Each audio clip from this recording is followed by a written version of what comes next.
வணக்கம். ஆகாஷவாணி மாநில செய்திகள் வாசிப்பவர் அனிதா வெங்கடேசன். தலைப்புச் செய்திகள். மகாராஷ்டிராவில் தேசிய ஜனநாயக கூட்டணியும் ஜார்க்கண்டில் INDA கூட்டணியும் பெரும்பான்மை பலத்துடன் ஆட்சி அமைக்கும் நிலையில் உள்ளன. உலகிலேயே மிக வேகமான பொருளாதார வளர்ச்சி அடையும் நாடாக இந்தியா திகழ்வதாக பிரதமர் திரு நரேந்திரமோடி தெரிவித்துள்ளார். தமிழகத்தில் போக்குவரத்து துறையில் காலியாக உள்ள ஓட்டுநர் நடத்துனர் பணியிடங்கள் விரைவில் நிரப்பப்படும் என அரசு அறிவித்துள்ளது. தென்கிழக்கு வங்கக்கடல் பகுதியில் குறைந்த காற்றழுத்த தாழ்வு பகுதி இன்று உருவாகியுள்ளதாக சென்னை வானிலை ஆய்வு மையம் தெரிவித்துள்ளது.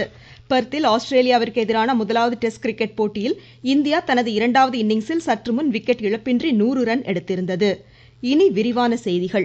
மகாராஷ்டிராவில் தேசிய ஜனநாயக கூட்டணியும் ஜார்க்கண்டில் INDA கூட்டணியும் பெரும்பான்மை பலத்துடன் ஆட்சி அமைக்கும் நிலையில் உள்ளன. 288 தொகுதிகளை கொண்ட மகாராஷ்டிராவில் பிஜேபி தலைமையிலான மகாயுதி கூட்டணி 225 இடங்களில் முன்னிலையில் உள்ளது. பிஜேபி 126 இடங்களிலும், ஏக்நாத் ஷிண்டே தலைமையிலான சிவசேனா 55 இடங்களிலும், அஜித் பவார் தலைமையிலான தேசியவாத காங்கிரஸ் கட்சி வேட்பாளர்கள் 39 இடங்களிலும் முன்னிலையில் உள்ளனர். எதிர்க்கட்சிகளின் மகா விகாஸ் அகாடி கூட்டணி 56 இடங்களில் முன்னிலை வகிக்கிறது. இக்கூட்டணியில் காங்கிரஸ் 20 இடங்களிலும், உத்தவ் தாக்கரே தலைமையிலான சிவசேனா 18 இடங்களிலும், சரத்பவார் தலைமையிலான தேசியவாத காங்கிரஸ் 13 இடங்களிலும் முன்னிலையில் உள்ளன. 81 தொகுதிகளை கொண்ட ஜார்க்கண்ட் மாநிலத்தில் ஆளும் ஜார்க்கண்ட் முக்தி மோர்ச்சா தலைமையிலான INDA கூட்டணி 51 இடங்களில் முன்னிலை வகிக்கிறது. இக்கூட்டணியில் ஜார்க்கண்ட் முக்தி மோர்ச்சா 31 இடங்களிலும், காங்கிரஸ் 14 இடங்களிலும், ராஷ்டிரிய ஜனதா தள கட்சி வேட்பாளர்கள் 4 இடங்களிலும் முன்னிலையில் உள்ளனர். தேசிய ஜனநாயக கூட்டணியில் பிஜேபி 29 இடங்களிலும், அனைத்து ஜார்க்கண்ட் மாணவர் சங்கம் ஒரு இடத்திலும் முன்னிலையில் உள்ளன. வயநாடு மக்களவை தொகுதி இடைத்தேர்தலில் காங்கிரஸ் கட்சியின் திருமதி பிரியங்கா காந்தி 3 லட்சத்திற்கும் அதிகமான வாக்குகள் வித்தியாசத்தில் முன்னிலையில் உள்ளார். மகாராஷ்டிரா மாநிலத்தில் நாண்டட் மக்களவை தொகுதியில் பிஜேபியின் டாக்டர் சந்துக் குரோவா முன்னிலையில் உள்ளார். அஸ்ஸாம், மேற்கு வங்கம் உள்ளிட்ட 13 மாநிலங்களில் 46 சட்டப்பேரவை தொகுதி இடைத்தேர்தல் வாக்கு எண்ணிக்கையும் தற்போது நடைபெற்று வருகிறது. உத்தரப்பிரதேசத்தில் ஆளும் பிஜேபி 6 இடங்களில் முன்னிலையில் உள்ளது. அஸ்ஸாமில் ஆளும் பிஜேபி 2 இடங்களிலும், காங்கிரஸ் ஒரு இடத்திலும் முன்னிலையில் உள்ளன. பீகாரில் பிஜேபி 2 இடங்களிலும், அதன் கூட்டணியான ஐக்கிய ஜனதா தள் ஒரு இடத்திலும் முன்னிலை வகிக்கிறது. சத்தீஸ்கட் மாநிலம் ராய்ப்பூர் தெற்கு தொகுதியில் பிஜேபியும், குஜராத் வாவ் தொகுதியில் காங்கிரசும் முன்னிலையில் உள்ளன. கர்நாடகாவில் ஆளும் காங்கிரஸ் ஒரு இடத்தில் வெற்றி பெற்று 2 இடங்களில் முன்னிலையில் உள்ளன. பஞ்சாப் பர்னாலா தொகுதியில் காங்கிரஸ் வெற்றி பெற்ற நிலையில் மீதமுள்ள 3 இடங்களில் ஆளும் ஆம் ஆத்மி முன்னிலை வகிக்கிறது. கேரளாவில் காங்கிரஸ், மார்க்சிஸ்ட் கம்யூனிஸ்ட் கட்சிகள் தலா ஒரு இடத்தில் முன்னிலையில் உள்ளன. உலகிலேயே மிக வேகமான பொருளாதார வளர்ச்சி அடைந்து வரும் நாடாக இந்தியா திகழ்வதாக பிரதமர் திரு நரேந்திரமோடி தெரிவித்துள்ளார். ஜெர்மனி ஊடகத்துறையின் காணொலி நிகழ்ச்சியில் இன்று உரையாற்றிய அவர், சீர்திருத்தம், செயலாக்கம், மாற்றம் என்ற தாரக மந்திரத்துடன் கடந்த 10 ஆண்டுகளில் பல்வேறு துறைகளில் நாடு சிறப்பான வளர்ச்சி அடைந்துள்ளதை சுட்டிக்காட்டினார். இதன் காரணமாக பல்வேறு நாடுகள் இந்தியாவின் வளர்ச்சி பாதையில் இணைவதற்கு ஆர்வம் காட்டுவதாகவும் திரு நரேந்திரமோடி பெருமிதம் தெரிவித்தார். இதனிடையே சமூக வலைதளத்தில் அவர் வெளியிட்டுள்ள செய்தியில், இந்தியாவை பற்றி அறிந்து கொள்ளும் பாரத் கோ ஜானியே வினாடி வினா போட்டியில் இந்தியர்கள் மற்றும் இந்திய வம்சாவளியினர் பங்கேற்குமாறு கேட்டுக்கொண்டுள்ளார்.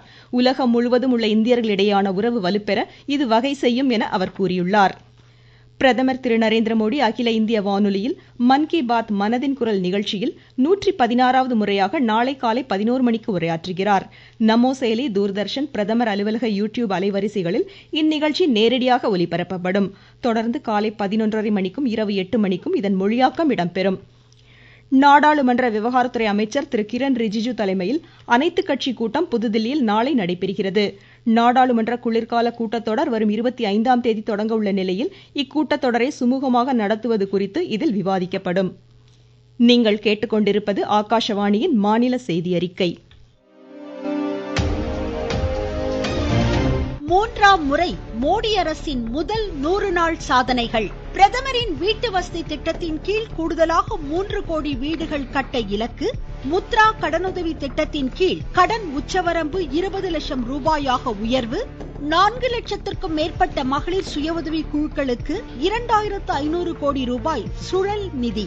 லட்சாதிபதி பெண்கள் திட்டத்தின் கீழ் 11 லட்சம் பேருக்கு சான்றிதழ். சுற்றுலா துறையில் மகளிருக்கு கூடுதல் வேலை வாய்ப்புகள். மகளிர் வாங்கும் சொத்துக்களுக்கு பத்திரப்பதிவு கட்டணத்தை குறைக்க மாநில அரசுகளுக்கு ஊக்கம். 7 லட்சம் ரூபாய் வரை வருமானம் உள்ளவர்களுக்கு வரி விலக்கு. வளர்ச்சியடைந்த இந்தியாவிற்கான பயணத்தில் மோடி அரசு. தொடரும் மக்கள் நலத்திட்டங்கள். தமிழகத்தில் போக்குவரத்து துறையில் காலியாக உள்ள ஓட்டுநர் நடத்துனர் பணியிடங்கள் அனைத்தும் விரைவில் நிரப்பப்படும் என அரசு அறிவித்துள்ளது.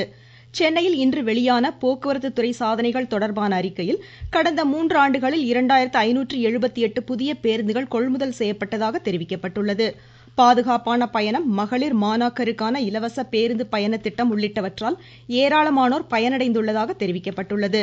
399 புதிய வழித்தடங்களில் பேருந்து சேவைகள் தொடங்கப்பட்டதாகவும் 130 கோடி ரூபாய் செலவில் பழைய பேருந்துகள் புதுப்பிக்கப்பட்டுள்ளதாகவும் அரசு கூறியுள்ளது. 7000த்திற்கும் அதிகமான பணியாளர்களுக்கு 2026 கோடி ரூபாய் ஓய்வுகால பயன்கள் வழங்கப்பட்டுள்ளதாகவும் தெரிவித்துள்ளது.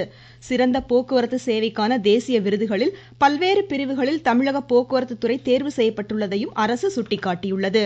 கிராமப்புற மக்களின் மேம்பாட்டிற்காக அரசு பல்வேறு முன்னோடி திட்டங்களை செயல்படுத்தி வருவதாக மாநில கூட்டுறவுத்துறை அமைச்சர் திரு KR பெரியகருப்பன் தெரிவித்துள்ளார். சிவகங்கை மாவட்டம் செவ்வூர் கிராம ஊராட்சியில் இன்று நடைபெற்ற கிராம சபை கூட்டத்தில் பேசிய அவர், நாட்டின் வளர்ச்சிக்கு கிராமப்புறங்களின் வளர்ச்சி இன்றியமையாதது என்பதை கருத்தில் கொண்டு பல்வேறு பணிகள் நடைபெறுவதாக கூறினார். குறிப்பாக கிராமப்புற பெண்களின் பொருளாதார முன்னேற்றத்திற்கான அரசு செயல்படுத்தும் முன்னோடி திட்டங்களை முறையாக பயன்படுத்திக் கொள்ளுமாறும் அவர் கேட்டுக்கொண்டார். தமிழகத்தில் அனைத்து மாவட்டங்களிலும் இன்று நடைபெற்ற கிராம சபை கூட்டங்களில் ஆட்சித்தலைவர்கள் பங்கேற்றனர். மகாத்மா காந்தி தேசிய ஊரக வேலை உறுதி திட்டம், வடகிழக்கு பருவமழை முன்னெச்சரிக்கை நடவடிக்கைகள் உள்ளிட்டவை குறித்து இதில் விவாதிக்கப்பட்டது. தமிழ்நாட்டில் 2ஆம் கட்ட வாக்காளர் பட்டியல் சிறப்பு சுருக்கமுறை திருத்த முகாம் இன்றும் நாளையும் அனைத்து வாக்குச்சாவடி மையங்களில் நடைபெறுகின்றன. வரும் ஜனவரி 1ஆம் தேதி தகுதி நாளாக கொண்டு நடைபெறும் இம்முகாம்களில் புதிய வாக்காளர்கள் தங்களது பெயரை பதிவு செய்து கொள்ளலாம். மேலும் வாக்காளர் அடையாள அட்டையுடன் ஆதார் எண்ணை இணைத்தல், பெயர் நீக்கம், முகவரி மாற்றம் உள்ளிட்டவற்றிற்கும் இதில் விண்ணப்பிக்கலாம். திருவாரூர் மாவட்டத்தில் வாக்காளர்கள் இம்முகாமில் பங்கேற்று பயன்பெறுமாறு ஆட்சித்தலைவர் திருமதி சாருஸ்ரீ கேட்டுக்கொண்டுள்ளார். நெல்லை மாவட்டம் நாங்குநேரி தொழில்நுட்ப பூங்கா பணிகளை சட்டப்பேரவை பொது கணக்கு குழு இன்று ஆய்வு செய்தது. பின்னர் செய்தியாளரிடம் பேசிய இதன் தலைவர் திரு செல்வ பெருந்தகை, தென்பகுதி மக்களின் வேலை வாய்ப்பை அதிகரிக்க இப்பூங்கா வகை செய்யும் என்றார். பெரம்பலூர் மாவட்டத்தில் குறு தொழில் முனைவோர் மற்றும் உற்பத்தி நிறுவனங்களுக்கு 7% வட்டியில் 20 லட்சம் ரூபாய் வரை மூலதன கடன் திட்டத்தை பயன்படுத்திக் கொள்ளுமாறு ஆட்சித்தலைவர் திருமதி கிரேஸ் பச்சாவ் தெரிவித்துள்ளார். சிவகங்கை மாவட்டத்தில் 9,32 லட்சம் ரூபாய் மதிப்பீட்டில் 150 கல்லூரி மாணவியர் விடுதி கட்டிடம் மற்றும் அமராவதி புதூர் கிராம ஊராட்சியில் கிராம அறிவு மைய பணிகள் மேற்கொள்ளப்பட்டு வருவதாக ஆட்சித்தலைவர் திருமதி ஆஷா அஜித் தெரிவித்துள்ளார். காஞ்சிபுரம் மாவட்டத்தில் விவசாயிகள் குறைதீர்க்கும் நாள் கூட்டம் நாளை மறுநாளும், திருவள்ளூர் மாவட்டத்தில் வரும் 29ஆம் தேதியும் நடைபெற உள்ளன. தென்கிழக்கு வங்கக்கடல் பகுதியில் குறைந்த காற்றழுத்த தாழ்வு பகுதி இன்று உருவாகியுள்ளதாக சென்னை வானிலை ஆய்வு மைய இயக்குநர் திரு செந்தாமரை கண்ணன் தெரிவித்துள்ளார். கனமழையை பொறுத்தவரை 25ஆம் தேதி அன்று கடலூர், டெல்டா மாவட்டங்கள் துவங்கி கன்னியாகுமரி வரையிலான தென் தமிழக கடலோர மாவட்டங்களில் ஒரு சில இடங்களில் கனமழையும், டெல்டா மாவட்டங்கள் மற்றும் காரைக்கால் பகுதிகளில் ஓரிரு இடங்களில் கன முதல் மிக கனமழைக்கு வாய்ப்புள்ளது. 26ஆம் தேதி அன்று வட தமிழக கடலோர மாவட்டங்களில் ஒரு சில இடங்களில் கனமழையும், டெல்டா மாவட்டங்கள் மற்றும் காரைக்கால் பகுதிகளில் ஓரிரு இடங்களில் கன முதல் மிக கனமழைக்கு வாய்ப்புள்ளது. பவானிசாகர் அணையின் நீர்பிடிப்பு பகுதிகளில் தொடர் மழை காரணமாக அணைக்கு நீர்வரத்து வினாடிக்கு 4000 கன அடியாக அதிகரித்துள்ளது. பெர்த்தில் ஆஸ்திரேலியாவிற்கு எதிரான முதலாவது டெஸ்ட் கிரிக்கெட் போட்டியின் 2ஆம் நாளான இன்று இந்தியா தனது 2வது இன்னிங்ஸில் சற்று முன் விக்கெட் இழப்பின்றி 101 ரன் எடுத்திருந்தது. முதல் இன்னிங்ஸ் ஸ்கோர் இந்தியா 150, ஆஸ்திரேலியா 104. அர்மேனியாவில் நடைபெற்ற உலக ராணுவ மல்யுத்த சாம்பியன் பட்ட போட்டியின் மகளிர் 76 கிலோ எடைப்பிரிவில் இந்தியாவின் ரீதிகா ஹூடா தங்கப்பதக்கம் வென்றார். 68 கிலோ எடைப்பிரிவில் பிரியங்கா வெண்கல பதக்கத்தை வென்றார். சீன மாஸ்டர்ஸ் பேட்மிண்டன் ஆடவர் இரட்டையர் அரையிறுதி ஆட்டத்தில் இந்தியாவின் ராங்கிரெட்டி சிராக் ஷெட்டி இணை தென்கொரிய இணையை இன்று எதிர்கொள்கிறது. மீண்டும் தலைப்புச் செய்திகள். மகாராஷ்டிராவில் தேசிய ஜனநாயக கூட்டணியும் ஜார்க்கண்டில் INDA கூட்டணியும் பெரும்பான்மை பலத்துடன் ஆட்சி அமைக்கும் நிலையில் உள்ளன. உலகிலேயே மிக வேகமான பொருளாதார வளர்ச்சி அடையும் நாடாக இந்தியா திகழ்வதாக பிரதமர் திரு நரேந்திர மோடி தெரிவித்துள்ளார். தமிழகத்தில் போக்குவரத்து துறையில் காலியாக உள்ள ஓட்டுநர் நடத்துனர் பணியிடங்கள் விரைவில் நிரப்பப்படும் என அரசு அறிவித்துள்ளது. தென்கிழக்கு வங்கக்கடல் பகுதியில் குறைந்த காற்றழுத்த தாழ்வு பகுதி இன்று உருவாகியுள்ளதாக சென்னை வானிலை ஆய்வு மையம் தெரிவித்துள்ளது. பெர்த்தில் ஆஸ்திரேலியாவிற்கு எதிரான முதலாவது டெஸ்ட் கிரிக்கெட் போட்டியில் இந்தியா தனது 2வது இன்னிங்ஸில் சற்று முன் விக்கெட் இழப்பின்றி 101 ரன் எடுத்திருந்தது. இத்துடன் இந்த செய்தி அறிக்கை முடிவடைந்தது.